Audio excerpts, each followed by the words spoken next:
The concept of angels remains a compelling enigma for contemporary thought, frequently portrayed within religious and cultural frameworks as celestial beings originating from an unseen, transcendent realm. In our endeavor, we shall embark on an enlightening journey to delve into how ancient African spirituality significantly influenced one of the most celestial and universally esteemed concepts, that of angels.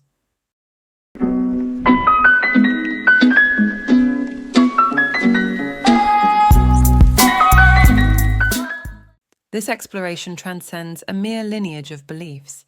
It entails unraveling how African civilizations, with their profound comprehension of the divine and its messengers, sowed the seeds of ideas that later flourished into pivotal spiritual figures within subsequent cultures.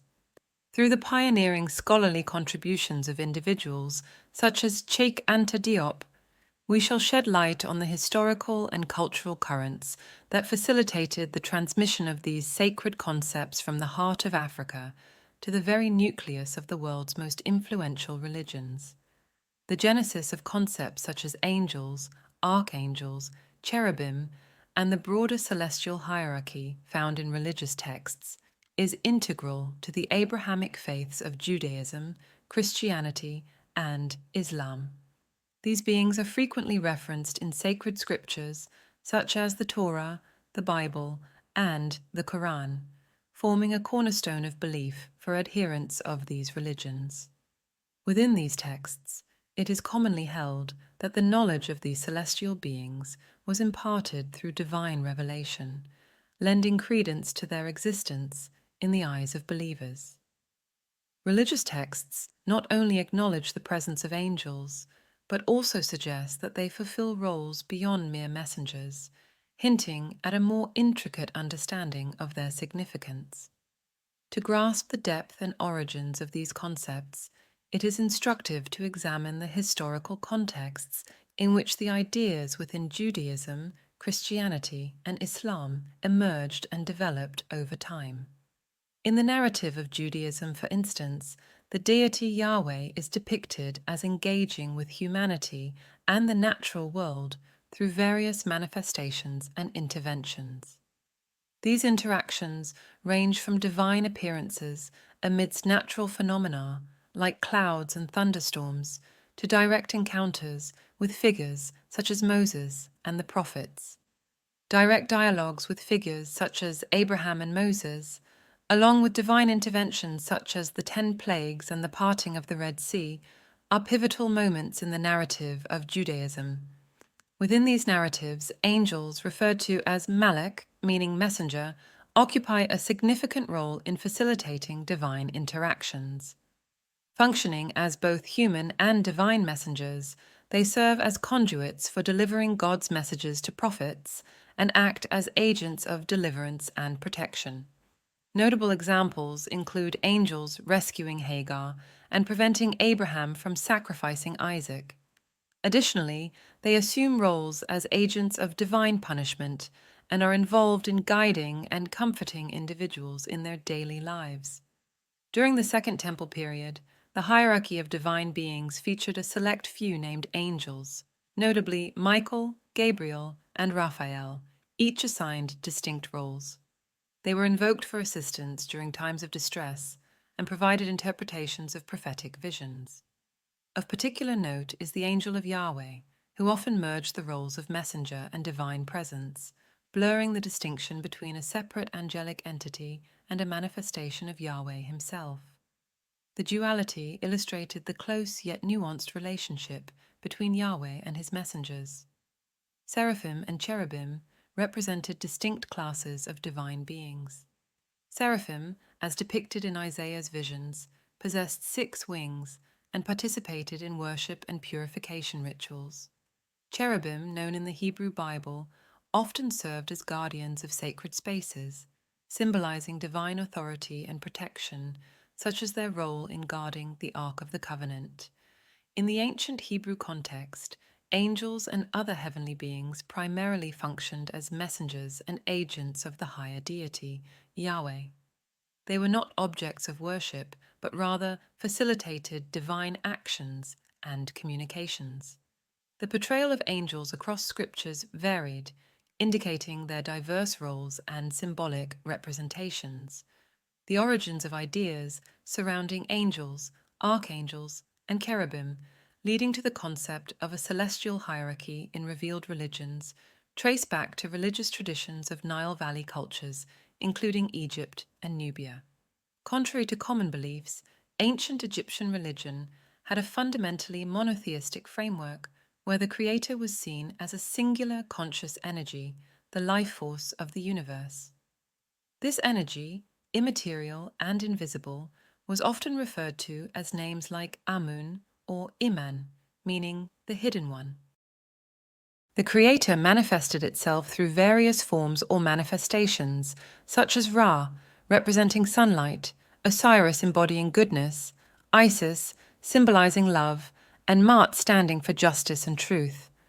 These forms, known as Netjeru, plural, or Nita, singular, represented different aspects or facets of the singular creator, categorized and organized according to their roles and influences in both the visible and invisible worlds. This comprehension of divine manifestations serves as a precursor to the angelic hierarchies later prominent in Judaism, Christianity, and Islam, showcasing an enduring lineage of spiritual concepts rooted in ancient Egyptian culture. Within this context, the notion of becoming an Ak, or a revered divine figure, posthumously was deeply interwoven with moral principles and beliefs about the afterlife. The titles Ak and Ra translate to a perfect and luminous spirit of Ra, denoting a state of elevated spiritual purity and connection to Ra, the sun god central to Egyptian theology. Attaining this divine status involved undergoing judgment in the Hall of Maat, where the deceased's heart was weighed against the feather of Maat, the goddess of truth and justice. If found as light as a feather, devoid of sin, the individual was deemed justified and could ascend to the esteemed status of an Ak, an illuminated ancestor capable of interaction with both the living and the gods. This belief underscores the Egyptian conviction that personal integrity and ethical conduct were not only essential in life, but also determinants of one's position in the afterlife. Moreover, the transformation into an Ak held practical significance in Egyptian religious and social customs. They were invoked in prayers, sought for blessings, and contributed to the ongoing spiritual life of the community. For those delving deeper into this concept, texts such as the Egyptian Book of the Dead and the Book of Going Forth by Day offer comprehensive translations of funerary texts detailing these beliefs and rituals. Scholarly works like Death and Salvation in Ancient Egypt by John Assman provide detailed insights into how these religious concepts permeated daily life and cultural norms in ancient Egypt. This concept of posthumous elevation is not unique to Egypt. Similar ideas can be observed across Africa, such as among the Fon and Iwe peoples of present-day Benin and Togo. In their Vodun tradition, deities like Sakpata and Hoso are perceived as diverse facets of a singular divine entity, both feminine, Mawu, and masculine, Lissa. Additionally, African traditional religions encompass a diverse array of divine beings and spirits, each fulfilling distinct roles within a spiritual hierarchy. These entities often act as intermediaries, akin to the angelic messengers in the Hebrew Bible. The appellation for God varies widely across Africa, reflecting the continent's linguistic and cultural diversity. Examples include Ama or Ama among the Bambara and Dogon communities in Mali, and Ama among the Jukun people in Nigeria, as well as references to Amun in ancient Libyan texts and Amani in ancient Sudan. Similarly, the Bantu-speaking Bana Wanda in Rwanda and Bari in Burundi employ the term Iman, reminiscent of its usage in ancient Egyptian contexts alongside Amun and Amen.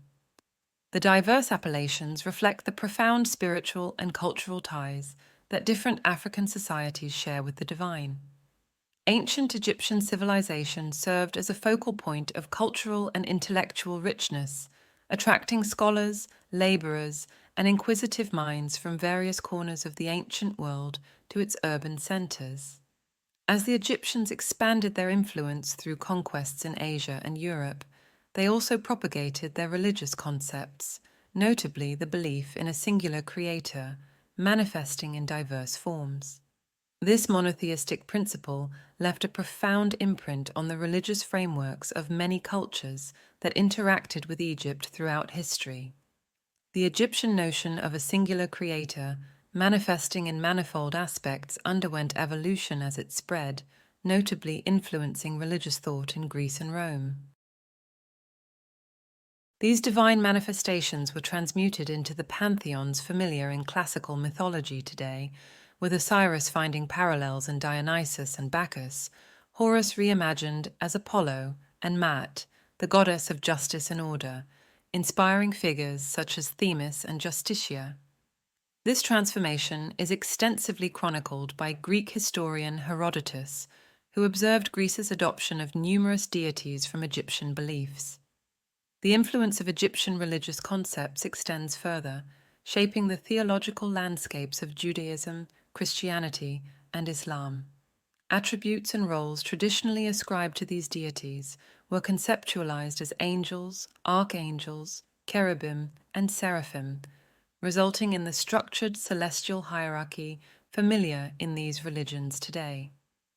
The transmission of religious ideas from Egypt to other regions of the ancient world serves as a compelling example of how intercultural exchange can profoundly reshape spiritual landscapes, illustrating the dynamic nature of religious belief and its capacity for adaptation and evolution over time. This phenomenon not only underscores the influence of one of the world's earliest civilizations, but also demonstrates how the fundamental elements of a culture can undergo reinterpretation to suit the spiritual and societal requirements of another. The concept of angels, as elucidated by Dionysius the Areopagite, a Christian writer from the early Christian era, can be traced back to African origins. Dionysius authored several works on angels and the notion of a celestial hierarchy. In the opening chapter of his Book of the Celestial Hierarchy, he expounds his views on angels using intricate and symbolic language. Dionysius initiates his discourse by invoking Jesus, whom he reveres as the light of the Father and the true light that enlightens everyone. He advocates for a meticulous examination of the divine teachings transmitted by earlier scholars, asserting that these teachings are veiled in symbols pertaining to the order of heavenly spirits. Through contemplation of these symbols, one can catch a glimpse of the fundamental, indescribable qualities of the divine, as epitomized by the Father, thereby comprehending the sacred ranks of angels. Furthermore, Dionysius elucidates that while these celestial beings are grounded in a singular divine unity, they also attend to human needs, aiding in the elevation and unification of human spirits. This occurs under their influence as they extend their presence in various forms while preserving their fundamental identity and unity. Dionysius underscores that the divine principle, or the source of divine light, remains inaccessible to humanity directly. Rather, it descends to our level cloaked in symbols, imbued with love and wisdom. This suggests that the Christian theological concepts articulated by Dionysius the Areopagite are influenced by African monotheistic ideas. In his writings, Dionysius refers to the Creator as an original principle of divine light, veiled and expressed through enigmatic symbols. This depiction echoes the characteristics attributed to Egyptian deities such as Ra or Re, divine entities characterized by their inaccessibility and veiled nature, symbolizing hidden aspects akin to those associated with Amun or Im. Dionysius articulates how the Creator manifests in diverse forms, a concept he elucidates through the metaphor of mysterious symbols. This nuanced understanding underscores the intricate interplay between African monotheistic ideas and Christian theological concepts, exemplifying the transcultural exchange of spiritual beliefs and philosophies. In his analysis, he further delineates the celestial hierarchy, encompassing angels and archangels, as diverse yet unified manifestations of the Creator, akin to the Egyptian concept of Netjeru or Nito. These entities, although numerous, symbolize distinct facets of a singular divine principle while maintaining essential unity and identity. This notion bears a striking resemblance to traditional African spiritual concepts, indicating a notable overlap with early Christian theology. Support for this interpretation is found in the work of archaeologist Professor François Domain, as outlined in his book The Civilization of Phonic Egypt. Domas elucidates how the ancient Egyptians acknowledged a single divinity who delegated powers to divine beings, akin to what modern religions might categorize as angels. To the educated Egyptian, these individually named beings represented specialized expressions of a singular divine force.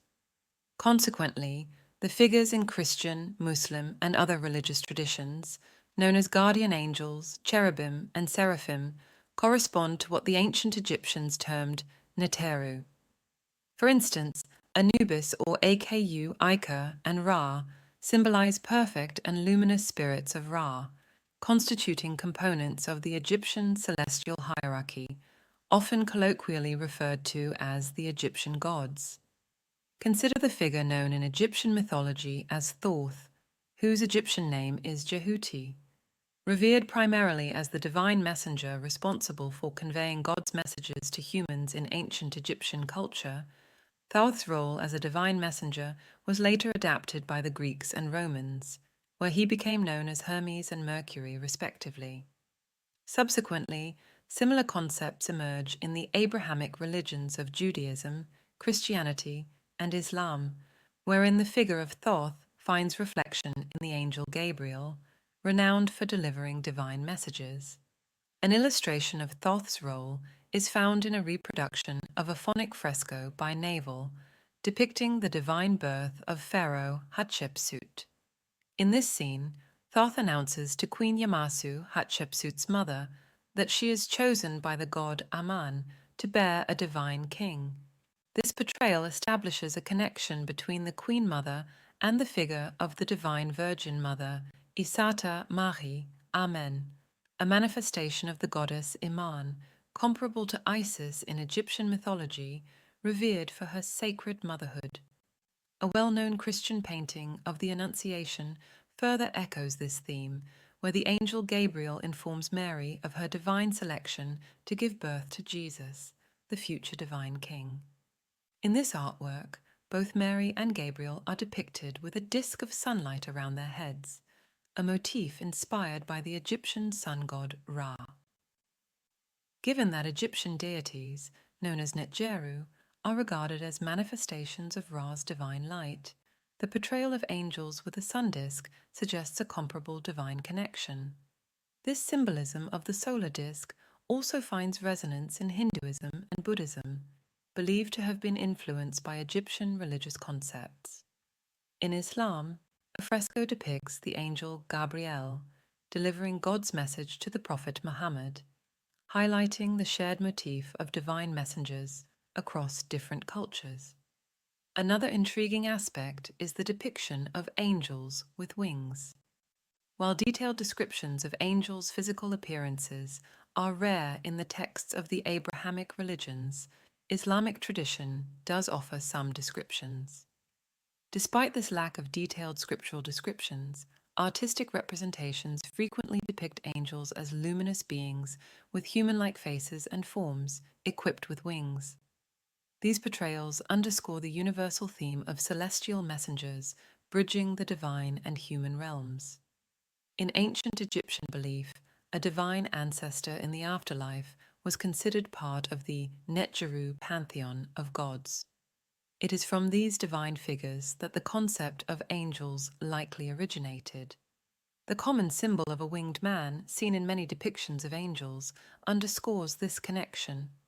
Therefore, when discussing angels, archangels, cherubim, or any specific celestial figure, it is essential to recognize that these concepts in the Abrahamic religions of Judaism, Christianity, and Islam are heavily influenced by the spiritual traditions of ancient Egypt. These figures, often presented as novel in the so-called revealed religions, actually draw from much older ancestral spiritual practices. When Indo-European groups encountered African peoples in regions like the Near East, Arabia, and Egypt, they were introduced to African concepts of God. However, lacking full understanding of these foundational concepts, newcomers adapted what they learned into their own religious frameworks, relying on the notion of divine revelation to justify and claim the existence of God as their own. This adaptation tended to downplay or eliminate the feminine aspects of the divine and detach God from nature, contributing to the formation of major monotheistic religions. The concept of God in African spirituality is deeply rooted in scientific thought and philosophical reasoning, originating tens of thousands of years ago and shared across the continent. Many believe this African view of God is superior due to its foundation in rigorous scientific inquiry and philosophical reasoning, welcoming scrutiny.